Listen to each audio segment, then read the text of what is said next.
Okay, so we're asked to convert this radical expression to an equivalent expression using rational exponents. So expressions are just things without equal signs.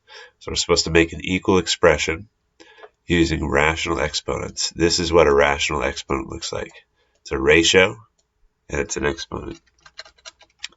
Okay, so that's just an example of what they're looking for. So it just means, expand this, rewrite it somehow. Let's do inside the parentheses first.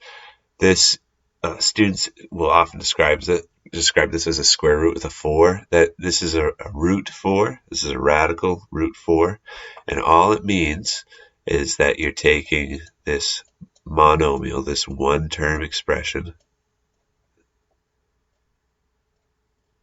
and raising it to the 1/4 power. So what I just wrote is equivalent. We can simplify a bit, okay? But I just took that 4th root and rewrote it as a rational exponent. A 4th root means a 1/4 power. And when you have a power on top of a bunch of different things, the power can apply to each individual thing, as long as there's not a plus or minus in between them. Okay, it has to be a monomial for this to work. If there was if that was x plus y to the 3rd, we couldn't do what I'm doing here.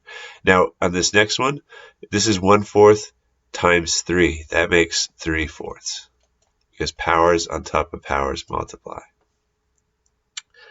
Okay, so we've expanded a little bit, and then now let's take care of this exponent on the outside.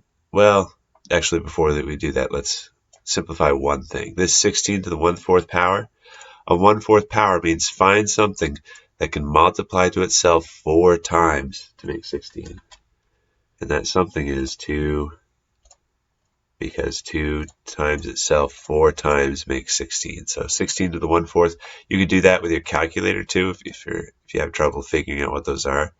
1/4 is just the same as 0.25. Oops, sorry. 16 to the 1/4 power, so that's 16 to the 0.25 power, because that's the decimal equivalent of 1/4. So that's 2.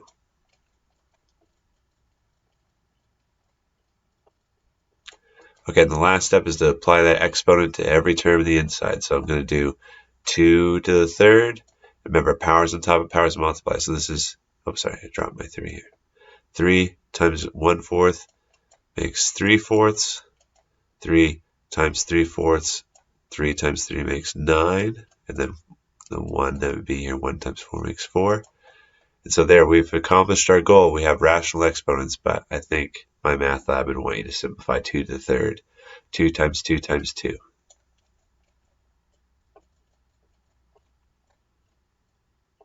Sorry, that's a y. It's bad looking y. That's 9/4. Okay, that's it. Oh, you know what? I just noticed a copying error. It's because of my penmanship with this mouse. It's a 5 the entire time. I switched it to a 3 on accident. So that's a 5. So 5 times 3 make 15. So it should be 15/4.